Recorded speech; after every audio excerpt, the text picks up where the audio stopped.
Sawa bwana MB, moja kati ya vitu ambavyo amevizungumzia brother Chidi ni kwamba alimwagiza nanilio Tunda kwamba ingia ukamuoshe ndugu yako familia. Hii kwako umeibeba kwa uzito wa namna gani? Nimeibeba kwa uzito kama familia, na ndugu yetu Rashidi anatujua kidogo, bwana Mbwana Mohamed Ali Alfabeti anazo, bwana Tunda Alfabeti anazo. Kwa hiyo jambo hili huenda na bwana tunaweza kufanya hili jambo, basi na sisi tukaitika wiko tukalifanya kama familia. Leo hii Spark anaenda kuzikwa ama kupumzishwa mkoani Tanga, jijini Tanga.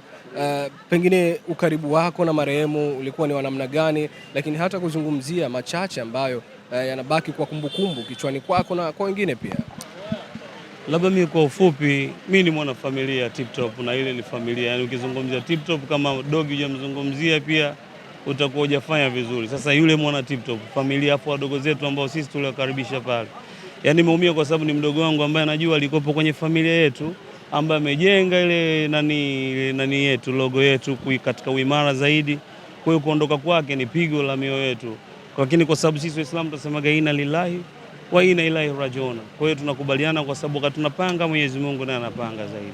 Kwa hiyo mimi nafikiri ukarimu wa bwana Spark kwangu mimi ni zaidi ya undugu, kwa sababu mimi yani katika watu ambao wananiheshimu sana alikuwa mmoja wapo, na hatuwezi kumaliza mwezi bila kunipigia simu. Hivi vinaweza kuzungumza, vingine vinaweza kama wiki moja nyuma au mbili aliniambia niko Dodoma, nataka uje Dodoma bwana, kuna sehemu hivi uje kufanya jambo. Mimi nimezia, lakini nataka uje brother. Nikamwambia basi hamna shida, lakini mimi nilikuwa nataka uje tufanye jambo moja. Kanaambia kama sio weekend hii ambayo imeisha au Jumatatu naweza nikatokea home, basi tukamaliza hivyo. Kwa hiyo ni mtu ambaye ni ndugu yangu, rafiki yangu, na tunakumbukana kwa wakati mpaka kaondoka, na maanisha hatuna wiki bila kama tujazungumza. Kwa hiyo ni sehemu ambayo najifunza pia na sisi kujua kwamba tunaishi leo, lakini kesho kuna maisha mengine na tunaelekea. Kwa hivyo kuna adabu tunaipata. Kuna wale wanaoamini kwamba pengine akifa msanii, iwe wa muziki iwe wa maigizo, inahitajika idadi kubwa sana ya watu ambao wanafanya nao kazi wajitokeze.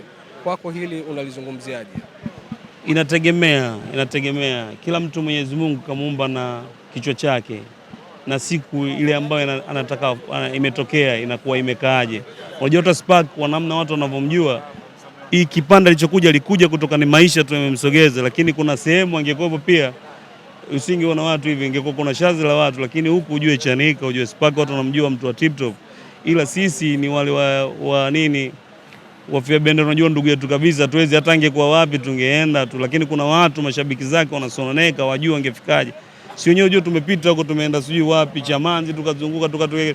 Kwa hiyo kwa mtu wa kawaida ambaye ni shabiki tu, hii ingempoteza zaidi. Mimi naamini ukiachana na mambo mengine pia huu msiba wa huyu ndugu yetu ungelikuwa upande wetu kule, hesabu zingekuwa nyingine za watu ambao wamekuja kuungana na yeye katika kumsindikiza. Asante. Shapo.